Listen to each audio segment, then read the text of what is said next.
Player की obviously responsibility होती है कि वो अपने जो प्लान्स हैं उसको मैनेज करे, जो जो फॉर्मेट आ रहा है उस हिसाब से अपने वर्कलोड को देखें।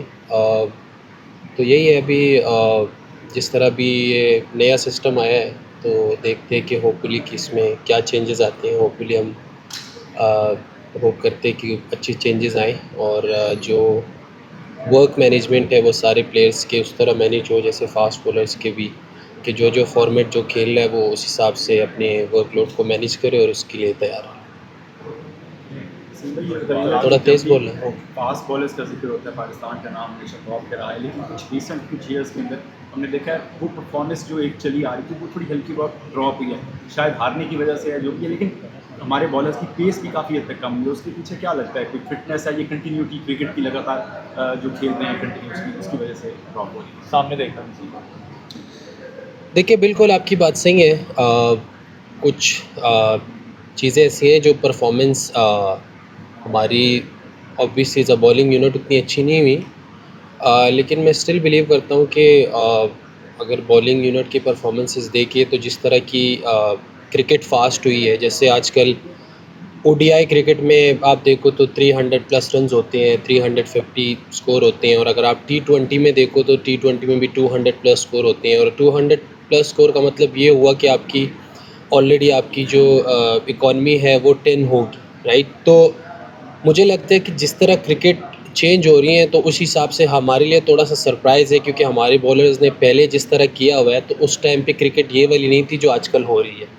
तो हमें ये लगता है कि हमारी परफॉर्मेंस बहुत ज़्यादा नीचे आई हुई है, क्योंकि हमें ये आदत नहीं है कि ये 2-200 रन्स हो रहे हैं आजकल टी20 में। और जैसे ओडीआई क्रिकेट है तो दुनिया आजकल 300-350 की तरफ जा रही है, इवन कुछ टीम तो 400 की तरफ भी जा रहे हैं। तो थोड़ा सा ये है कि हमें ये चीज़ भी समझनी है कि एज़ अ फास्ट बॉलर आपको ये भी देखना है कि वो कितनी इम्पैक्टफुल बॉलिंग करता है, इकोनॉमिकल कैसा है, क्योंकि हर टाइम पे अब उस तरह नहीं हो सकता कि जो पहले क्रिकेट हो रही थी या पहले फास्ट बॉलर जिस तरह की बॉलिंग करते थे, या जो कंडीशंस थी, जो पिचेस की कंडीशन थी, जिस तरह क्रिकेट थी, वो सब चीज़ें टाइम के साथ चेंज हो रही है। अब जिस तरह क्रिकेट फास्ट हो गई है तो आई थिंक हमको थोड़ा सा ये भी देखना चाहिए कि किस तरह की क्रिकेट अब दुनिया देखना चाहती है, किस तरह की क्रिकेट हो रही है, तो हम उस हिसाब से बॉलर्स को भी देखें, क्योंकि वो वाली परफॉर्मेंस आप एक्सपेक्ट नहीं कर सकते कि जैसे टी20 में 150 160 अच्छा स्कोर होता था, ओडीआई में भी कोई 250 करता था तो वो एक डिसेंट स्कोर होता था। तो अब वो चीज़ें थोड़ी चेंज हुई है। और बाकी जहाँ तक फास्ट बॉलर की बात रही है तो जो परफॉर्मेंस थोड़ी बहुत 19-20 हुई है तो उस पर कोशिश करें कि बेहतर करें। जी नसीम भाई, आप डेब्यू किया और स्टार्टिंग में आप 150 अभी थोड़ा साथी क्रिकेट भी कह रहे हैं कि कुछ तेज में फर्क आया, तो इस कैम्प में खसूसी तौर पर उसका असर ठीक है। देखिए मैं जहाँ पे भी टी20 क्रिकेट खेला हूँ, आप रिसेंटली मेरी जितनी भी टी20 की क्रिकेट उठा ले तो टी20 में मैं 140 प्लस तो बॉलिंग कर ही रहा हूँ। इवन आप पीएसएल की भी उठा के देख ले, आप सीपीएल में खेला हूँ उसमें भी देख ले, दुबई में खेला हूँ वहाँ पे भी देख ले। ओडीआई में मैं समझता हूँ कि अगर आप 135, 138, 140 टच करते हैं और आप डिसिप्लिन बॉलिंग करते हैं तो आई थिंक ये भी ज़्यादा इंपॉर्टेंट है। कुछ चीज़ें आपकी कुछ आपके लाइफ में ऐसा आता है कि कभी-कभी आपको लगता है कि थोड़ा सा पेस नीचे आया हुआ है, उस पे आपको जब टाइम मिलता है तो उस पे आप काम करते हो, दोबारा उस पेस को वहाँ लेके जाते हो। लेकिन मेरे लिए ये इम्पोर्टेंट है कि पेस बिल्कुल ज़रूरी है, लेकिन उसके साथ अगर आपकी लाइन लेंथ बेहतर नहीं है तो आपको आजकल देखो जितने भी फास्ट बॉलर्स भी इवन 150 प्लस भी करते हैं उनको बहुत ज़्यादा मार पड़ती है। तो आई थिंक दोनों चीज़ें हैं, पेस मैटर करता है लेकिन उसके साथ आपकी लाइन लेंथ भी मैटर करती हैं, और फॉर्मेट भी आप देखते हैं कि कौन सा फॉर्मेट है, ओडीआई है, टी20 है, तो उस हिसाब से आप अपने वर्कलोड को देखते हो। और जब आप ज़्यादा क्रिकेट खेलते हो तो एक टाइम ऐसा आता है कि आपको भी लगता है कि मुझे थोड़ा सा ऐसा ऑफ टाइम मिले जिसमें मैं अपनी फ़िज़िकल फ़िटनेस पे काम करूँ। जैसे अभी मुझे काफ़ी टाइम बाद मुझे ऐसा टाइम मिला कि जिसमें मैंने 2 मंथ्स अपने फ़िज़िकल फ़िटनेस पे और जो भी स्किल सेट है उस पे काम किया। तो आई थिंक होपफुली जो थोड़े बहुत चीज़ें हैं वो बेहतर हो जाएँ। अच्छा नसीम, सबसे पहले थोड़ी सी फिटनेस के हवाले से भी मज़ीद बता दें कि कहाँ तक बेहतरी आई है और अब जो आगे टूर्नामेंट्स आ रहे हैं उसके लिए प्रॉपर फिट हैं। दूसरा, शाह ब्रदर्स आपके जो दोनों छोटे भाई हैं उसमें से एक रेड बॉल में भी है, हुनैन है, दोनों में से किसका ज़्यादा पोटेंशियल देखते हैं कि वो आपके साथ एक बॉलिंग पार्टनर भी बन सकता है वनडे में? पहले तो मेरे फ़िटनेस, जैसे मैंने बात की कि अल्हम्दुलिल्लाह अभी मुझे टाइम मिला है काफ़ी अरसे बाद ऑफ टाइम, जिसमें मैंने बहुत सारी चीज़ों पे काम किया फ़िज़िकल फ़िटनेस पे। क्रिकेट में फ़ास्ट बॉलर की जो इंजरी के हवाले से है कि उसमें आप ये देखते हो कि इंजरी हुई कैसे है। सडन जो इंजरी होती है उसको आप फ़िटनेस से कभी नहीं रोक सकते, उसके लिए आप जितनी मर्ज़ी फ़िट रहो। जैसे शान मसूद है हमारे, माशाल्लाह इस वक्त one of the fit cricketer है पाकिस्तान क्रिकेट टीम में, लेकिन उस दिन उसको बॉल लगी और उसकी फिंगर जो फ्रैक्चर हुआ है, तो आप ये नहीं कह सकते कि वो फिट नहीं है। तो कुछ इंजरीज़ ऐसे होती है, जितनी भी मेरे साथ लाइफ में इंजरीज़ हुई हैं, जैसे आप डाइव मार के आपको शोल्डर को कुछ हो जाता है या और चीज़ें हो जाती है, वो लोग उसको उस इंजरी से कंपेयर करते हैं कि यार ये फिट नहीं है या उसकी फ़िटनेस वो लेवल नहीं है।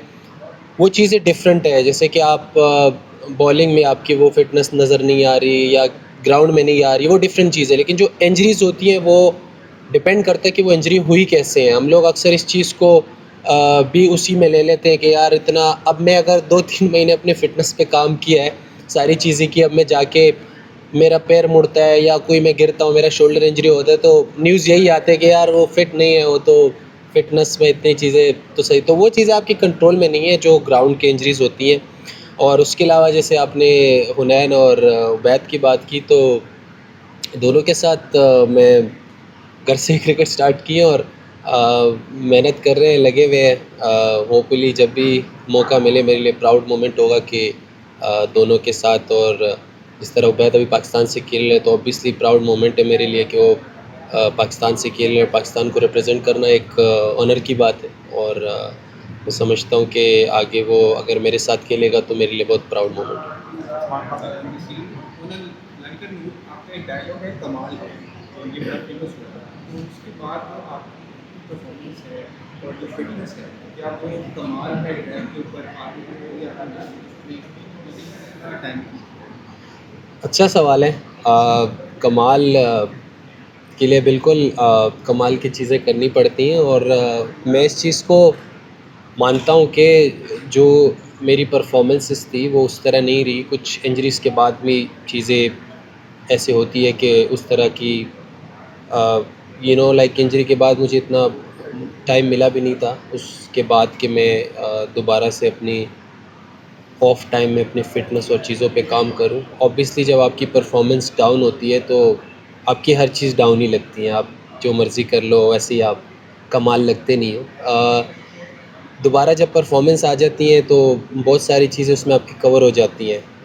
जब आप ग्राउंड में परफॉर्म करते हो तो आप फिट भी लगते हो, अच्छे भी लगते हो, और सबको भी अच्छे लगते हो, इवन घर वालों को भी अच्छे लगते हो। और जब परफॉर्मेंस नहीं करते तो आप तो घर वाले भी कहते हैं यार क्या हो रहा है, ये परफॉर्मेंस उस तरह नहीं आ रहा। हो सकता है आपकी मेहनत में कमी हो सकता है आप उस तरह फोकस नहीं हो सकता है बहुत सारी चीज़ें, और वो आप इग्नोर करते हो। एक टाइम ऐसे आता है कि आप सिर्फ सब्र करते हो और आप लगे रहते हो कि यार टाइम आएगा जब परफॉर्मेंस होगी, सारी चीज़ें बेहतर होंगी, तो आपको फिर ज़रूरत ही नहीं होती बोलने की, आपको एक्सप्लेन करने की ज़रूरत ही नहीं होती। सम टाइम लाइफ में ऐसा टाइम आता है कि बस आप सोचते हो कि बस चुप करके जो मैं कर रहा हूँ वो करता रहूँ, क्योंकि आंसर सबसे बेस्ट होता है कि जब आप ग्राउंड पे करते हो। ऐसे मैंने क्या किया, क्या नहीं किया, किन-किन चीज़ों पे काम किया, क्या करता रहा, क्या खाता रहा, क्या पीता रहा, कितना फ़ोकस हूँ, वो चीज़ें जस्ट ग्राउंड में नज़र आती है। वो सारे लोग फिर खुद ही कवर कर देते हैं कि जब आप अच्छा परफ़ॉर्म करते हो। नसीम हर प्लेयर की ख्वाहिश होती है कि वो तीनों फॉर्मेट में पाकिस्तान को रिप्रेजेंट करे और आपने किया भी है। बट अब मैनेजमेंट भी हर प्लेयर के साथ वन ऑन वन सेशन दे रही है, रेड बॉल व्हाइट बॉल अलग अलग करती है।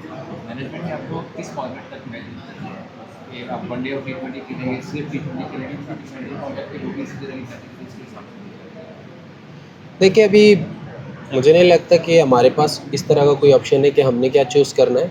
हमें इस वक्त अगर मैं इस एज में कहूँ कि मैं ये फ़ॉर्मेट खेलूँगा या वो फ़ॉर्मेट खेलूँगा तो वो गलत बात हो जाएगी। मैं तो इस वक्त जो भी क्रिकेट मिले, फ़र्स्ट क्लास हो, ओडीआई क्रिकेट हो, टी20 क्रिकेट हो, जो भी हो, तो इस वक्त हम सिर्फ खेलते हैं। बाकी जो मैनेजमेंट है उनको वही बेहतर जान सकते हैं कि कौन से फॉर्मेट में हम उस वक्त करंट वक्त पे हम फ़िट हो सकते हैं, तो वो उनका डिसीजन है, उसमें हम कुछ कर नहीं सकते। लेकिन हमें जहाँ पे भी अपॉर्चुनिटी मिलती है तो हम अपनी बेस्ट परफॉर्म करने की कोशिश करते हैं।